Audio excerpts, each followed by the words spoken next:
नमस्कार। आज हम एक ऐसी किताब और उसके पीछे के इंसान की दुनिया में उतर रहे हैं जिसने भारत में एक बहुत ज़रूरी लेकिन अक्सर नज़रअंदाज की जाने वाली बातचीत की हिम्मत दी। हमारे पास डॉक्टर महिंदर वात्सा की मशहूर किताब आस्क द सेक्सपर्ट पर आधारित एक वीडियो की स्क्रिप्ट है। और हमारा मकसद सिर्फ इस किताब का सार बताना नहीं है, बल्कि ये समझने की कोशिश करना है कि आखिर एक अखबार का कॉलम और फिर ये किताब एक सामाजिक आंदोलन का रूप कैसे ले पाई। हम डॉक्टर वात्सा के नज़रिए, उनके तरीकों और उन गहरी जड़ों वाली धारणाओं को कुरेदेंगे जिन्हें उन्होंने बदलने की कोशिश की। तो चलिए शुरू करते हैं उस सवाल से जो शायद सबसे ज़रूरी है। डॉक्टर महिंद्र वात्सा, वो सिर्फ एक डॉक्टर या लेखक नहीं बल्कि एक फिनोमेनॉन कैसे बन गए। स्क्रिप्ट कहती है कि वो भारत के सबसे प्रसिद्ध यौन शिक्षकों में से एक थे, लेकिन ये तो नतीजा है, कहानी नहीं। कहानी ये है कि एक आदमी सिर्फ अपने शब्दों से लाखों लोगों के मन से शर्म और झिझक का पर्दा कैसे हटा सकता है। ये समझने के लिए हमें उस दौर में जाना होगा, एक ऐसा समाज जहां यौन स्वास्थ्य या शरीर से जुड़े बदलावों पर बात करना भी गलत समझा जाता था। जानकारी के नाम पर क्या था, दोस्तों से सुनी सुनाई बातें या नीम हकीमों की सलाह। उस माहौल में सोचिए, एक राष्ट्रीय अखबार में कोई पूरी तरह से वैज्ञानिक, सीधी और सम्मानजनक भाषा में आपके सवालों के जवाब दे रहा था। अच्छा। स्क्रिप्ट में जो उनकी भाषा की सरलता और वैज्ञानिक नजरिए पर जोर दिया गया है, वही उनकी सबसे बड़ी ताकत थी।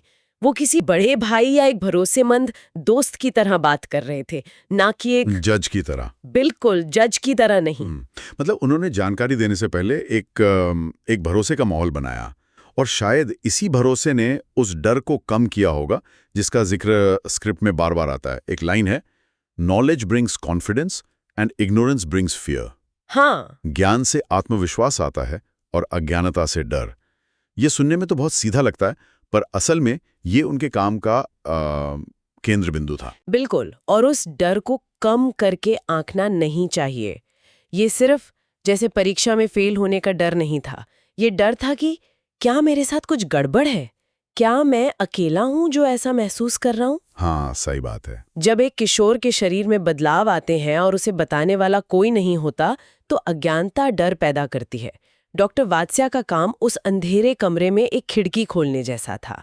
उन्होंने कहा, डरो मत, सवाल पूछो, जो हो रहा है वो सामान्य है और उसे समझना तुम्हारा हक है। ये जानकारी देना नहीं था, ये मनोवैज्ञानिक रूप से लोगों को सशक्त बनाना था। और इस डर का सबसे बड़ा स्रोत थे मिथक, यानी गलत धारणाएं।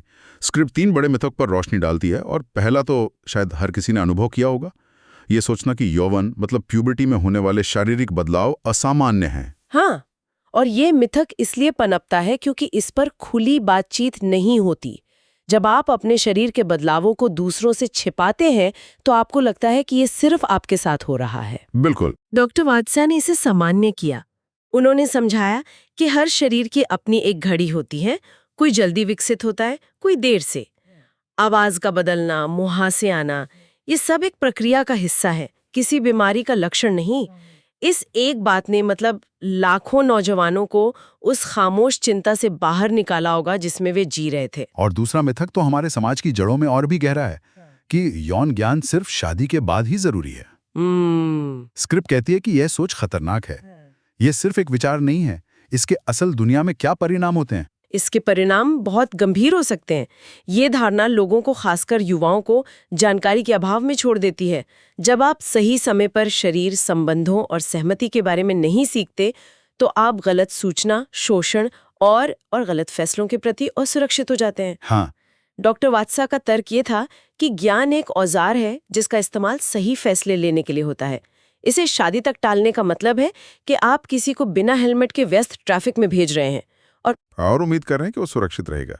हाँ, बिल्कुल। ये व्यक्तिगत सुरक्षा और सम्मान का सवाल है, सिर्फ यौन स्वास्थ्य का नहीं। और तीसरा मिथक आज के दौर में शायद सबसे ज्यादा प्रासंगिक है कि इंटरनेट पर लिखी हर बात सच है। अरे हाँ, डॉक्टर वात्सा तो अपने कॉलम के जरिए गलत सूचना से लड़ रहे थे, आज तो ये लड़ाई 100 गुना बड़ी हो गई है। बिल्कुल।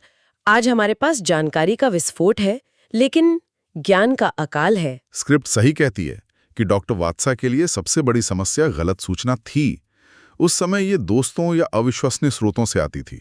आज ये क्लिकबेट वेबसाइटों और वायरल वीडियो से आती है। सही बात है। उनका कॉलम उस जमाने का एक वेरीफाइड सोर्स था। हाँ, उन्होंने एक ऐसा मंच बनाया जहां लोग जानते थे कि उन्हें जो जवाब मिलेगा वो विज्ञान पर आधारित होगा, सनसनी पर नहीं। आज हमें ऐसे ही भरोसेमंद स्रोतों की पहले से कहीं ज्यादा जरूरत है। तो इन मिथकों को तोड़ने के बाद किताब का अगला कदम शरीर के बारे में एक वैज्ञानिक समझ बनाना था। स्क्रिप्ट में एक बहुत शक्तिशाली संदेश का जिक्र है। Your body is normal, respect it. आपका शरीर सामान्य है, इसका सम्मान करें। यह सिर्फ एक वाक्य नहीं है, यह एक पूरी सोच है। ये एक बहुत गहरी मनोवैज्ञानिक बात है। हमारे समाज में शरीर को अक्सर शर्म या असुरक्षा की नज़र से देखा जाता है। कोई अपने कद को लेकर परेशान है, कोई अपने रंग को लेकर, कोई अपने वजन को लेकर।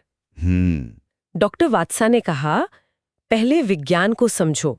जब आप हार्मोन्स, विकास और आनुवंशिकी मतलब जेनेटिक्स को समझते हैं तो आप अपने शरीर को एक प्राकृतिक चमत्कार के रूप में देखना शुरू करते हैं, न कि कमियों के एक संग्रह के रूप में।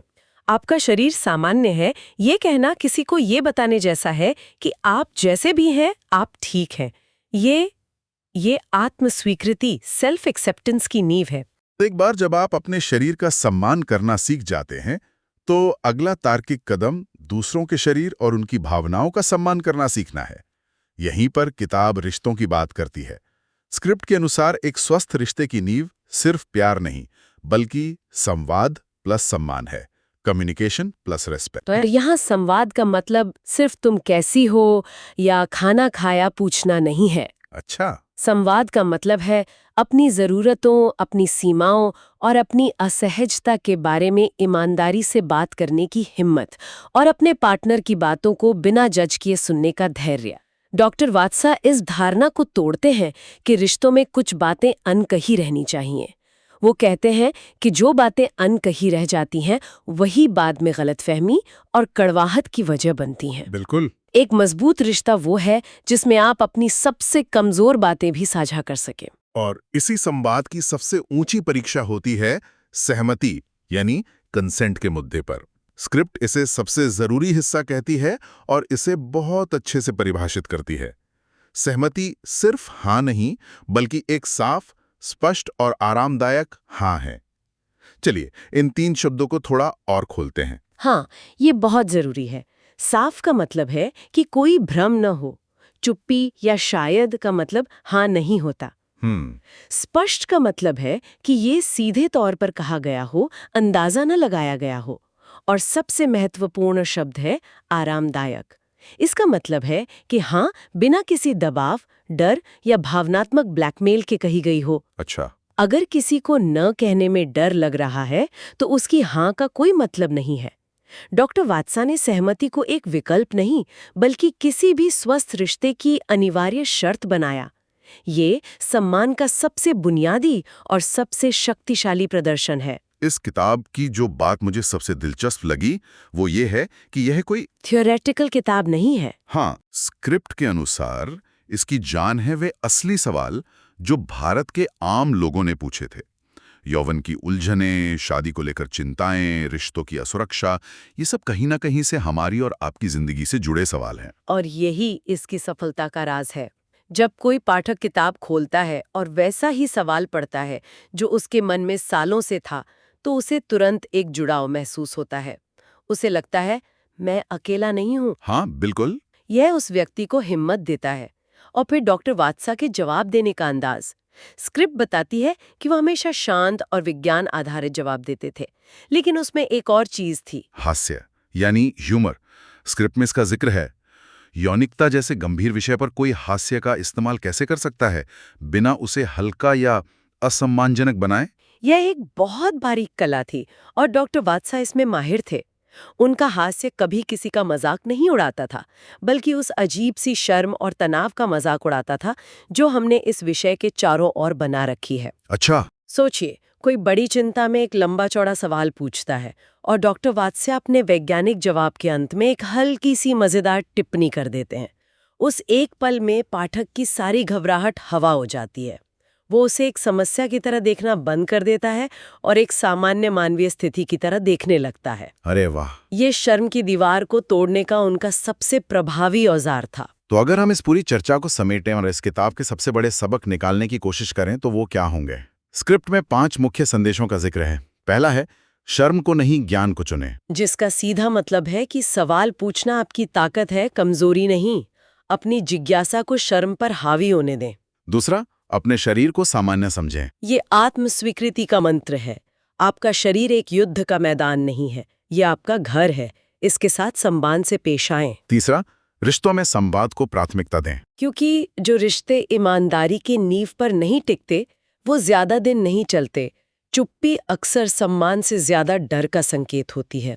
चौथा, सहमति का मतलब सम्मान है, ये मोलभाव का विषय नहीं है, ये हर इंसान का बुनियादी अधिकार है। ना एक पूरा वाक्य है और उसे किसी सफाई की जरूरत नहीं होती। और आखिर में 5वां, गलत फहमियों से डर पैदा होता है और सही जानकारी से भरोसा।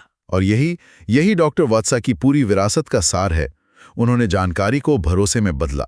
स्क्रिप्ट सही कहती है कि उनका लक्ष्य सिर्फ सवालों के जवाब देना नहीं था, बल्कि भारत में यौनिकता को लेकर एक ज्यादा स्वस्थ और सम्मानजनक नजरिए को बढ़ावा देना था। तो डॉक्टर महेंद्र वात्सा की आज द सेक्सपर्ट सिर्फ एक किताब नहीं, बल्कि एक मशाल की तरह है, जिसने उन अंधेरे कोनों में रोशनी की जहां जाने से हम सब डरते थे। इसने विज्ञान, सम्मान और थोड़ी सी हंसी के जरिए हमें खुद से और एक दूसरे से बात करने का एक नया तरीका सिखाया। और ये हमें आज के एक बहुत बड़े सवाल पर लाकर छोड़ता है। डॉक्टर वात्सा ने अपने समय में प्रिंट मीडिया के जरिए गलत सूचना के ज्वार से लड़ाई की। आज जब गलत सूचना एक सुनामी की तरह डिजिटल माध्यमों से फैल रही है, जहां हर कोई एक्सपर्ट है और हर राय एक तथ्य की तरह पेश की जाती है, ऐसे में डॉक्टर वात्सा के काम का आधुनिक रूप क्या हो सकता है? और उससे भी जरूरी सवाल ये है कि आज एक आम इंसान अपने लिए जानकारी का एक विश्वसनीय, वैज्ञानिक और सम्मानजनक स्रोत कैसे खोजे?